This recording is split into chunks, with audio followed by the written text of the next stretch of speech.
السلام علیکم جی. وعلیکم السلام سر. بالکل ٹھیک ہے. اصل چ آتے نا بھی اسی بھی بیسک جڑے نا ڈاکٹر صاحب عثمانی صاحب دے مطلب انہاں دے عقیدے دی چل رہے نا. یہ بھی کہندے بھی اصل بیسک تے انہاں دے عقیدے دی چل رہے ہیں جی اساں بھی. تے برل میں تفصیل جناب میں بالکل تفصیل نال میں پڑھیا پھر ایک بار میں انہوں سنسا جناب. تے جزاک اللہ جناب. تے وہ بھی سارے یہی کہندے نے جی اسی ڈاکٹر صاحب دی عقیدے تے چلنے ہیں جی جناب. کوئی سمجھ نہیں آ رہی جی مطلب ہے کہ انہوں نے کیوں فرق اتنا پا دیتا ہے. گندگی سے نکالے گا. بڑی سادہ ترین بات آپ کے سامنے آ گئی ہے.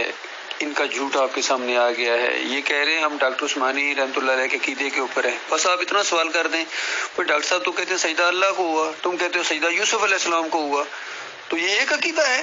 سمجھ نہیں آ رہی ہے آپ کو. اتنی سادہ سی بات ہے. اب مجھے اللہ سے امید ہے کہ آپ کا یہ جو انداز ہے یہ آپ کو اس شرک اور کفر سے نکال لے گا. باقی مسائل موجود ہیں. دیکھیے آج سارے جتنے فرقے ہیں کیا یہ کہتے ہیں کہ نہیں کہتے ہیں کہ ہم دین اسلام کے ساتھ ہمارا تعلق ہے, ہم نبی علیہ السلام کی امتی ہیں.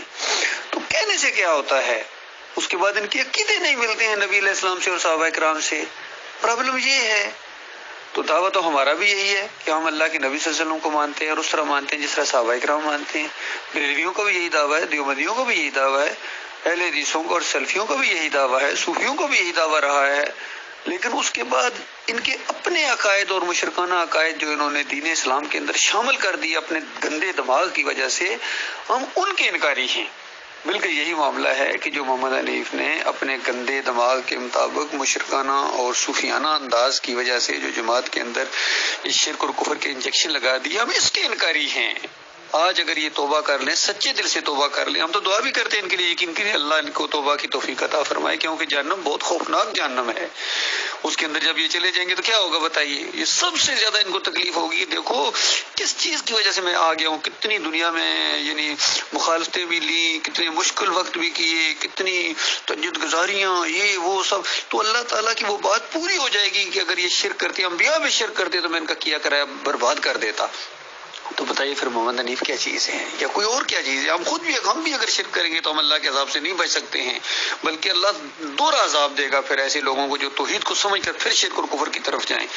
یہ بہت بڑا خوفناک انجام ہے. ہمیں زیادہ محتاط ہونا چاہیے تھا اور ہونا چاہیے.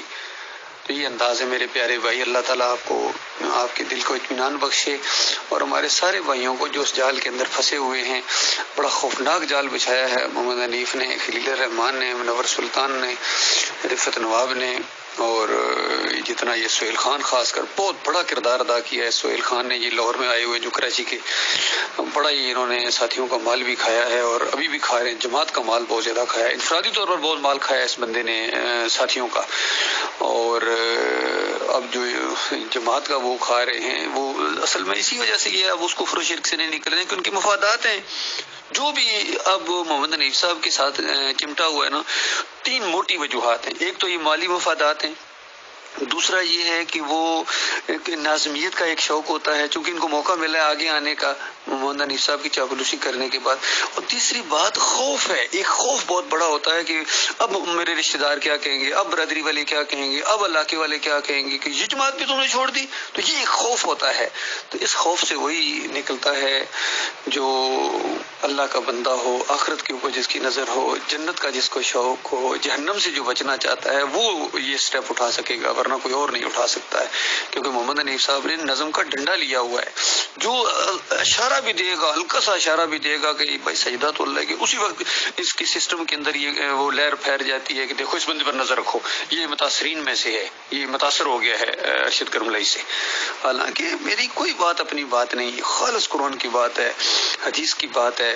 اور ہم بالکل یہ اعلان کرتے ہیں کہ بالکل اس معاملے میں ڈاکٹر مسعود الدین عثمانی رحمۃ اللہ علیہ کا جو عقیدہ ہے وہ بالکل قرآن کے مطابق ہے.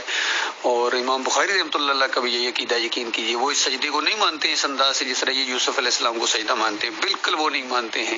انہوں نے بہت ہی زبردست دانائی کا ثبوت دیا ہے. اللہ کے اس بندے نے, اللہ کی کروڑ کروڑ رحمتیں امام بخاری رحمۃ اللہ علیہ کے اوپر. واقعی وہ انتہائی درجے کا فقیہ آدمی تھی, انتہائی درجے کے فقیہ آدمی تھے وہ, اور سمجھدار آدمی تھے. انہوں نے خوابوں کی تعبیر کا باب باندھا ہے, خوابوں کا باب نہیں, خوابوں کی تعبیر کا باب، اور تعبیر کے اندر وہ 6 نمبر آیت لائے ہیں سورہ یوسف کی، اور اندازہ لگائیے 100 نمبر آیت بھی آدھی لائے ہیں۔ آدھی کیوں لائے؟ اندازہ پوری بھی تو لا سکتے تھے، لیکن وہ سمجھدار تھے، انہوں نے سجدے کو وہاں لیے ہی نہیں ہیں، اور آدھی آیت لائے ہیں 100 نمبر، اور 101 نمبر آیت لائے ہیں جو یوسف علیہ السلام کی وہ تعبیر جو انہوں نے بیان کی ہے، حرف بحرف وہی تعبیر یوسف علیہ السلام بیان کر رہے ہیں جو یعقوب علیہ السلام نے 6 نمبر آیت کے اندر بیان کی ہے۔ گویا اس انداز سے یوسف علیہ السلام بیان کر رہے ہیں کہ ابا جان جو آپ نے تعبیر بتائی تھی اللہ تعالیٰ نے اس کو حرف بحرف سچا ثابت کر دیا۔ تو بتائیں کیوں، کیسے نہ ہوتا؟ ایک پیغمبر دوسرے پیغمبر کی مخالفت کیسے کر سکتے ہیں؟ اندازہ لگائیے، پیغمبر ایک دوسرے کی تائید کرتے ہیں۔ اندازہ اس معاملے میں کہ جو اللہ کی بات ہے وہ بالکل دونوں پیغمبروں نے اپنے اپنے الفاظ کے اندر وہی بات بیان کی ہے جو اللہ کی بات ہے، دونوں اللہ کی بات کو ماننے والے تھے۔ لیکن محمد حنیف صاحب اس کے انکاری ہیں، ان کی بدبختی پہلے بھی ان کے اوپر شیطان کا وار ہوتا رہا۔ بھائی یہ تو اللہ نے اپنی آنکھوں سے ہمیں دکھایا ہے، پھر بھی ہم آنکھوں دیکھی وہ مکھی کھا جائے تو کیسے ہوگا؟ ہمارا اپنا قصور ہوگا نا۔ اللہ تعالیٰ نے ان کا پورا کردار ہمارے سامنے لایا، اور محمد حنیف صاحب کے یہ الفاظ تھے کہ اگر میری بات مان لی جاتی تو جماعت کی بنیادیں اکھڑ جاتی، بنیاد کے اوپر چوٹ پڑتی۔ تو اس وقت انہوں نے توبہ کر لی۔ ہم تو یہی سمجھے تھے کہ سچی توبہ کی ہے، اور توبہ کرنے کے بعد بندہ زیادہ مضبوط ہو جاتا ہے جو مخلص انسان ہو، لیکن چونکہ یہ مخلص نہیں تھے تو یہ زیادہ مضبوط ہونے کے بعد انہوں نے انتقامی کروائیاں شروع کر دیں۔ یہ ہوا، انہوں نے بدلہ لیا ہے جماعت سے اور لوگوں سے کہ اچھا مجھے کہتے ہو میں نظریاتی طور پر کمزور ہوں، میں تمہاری حیثیت ہے بالکل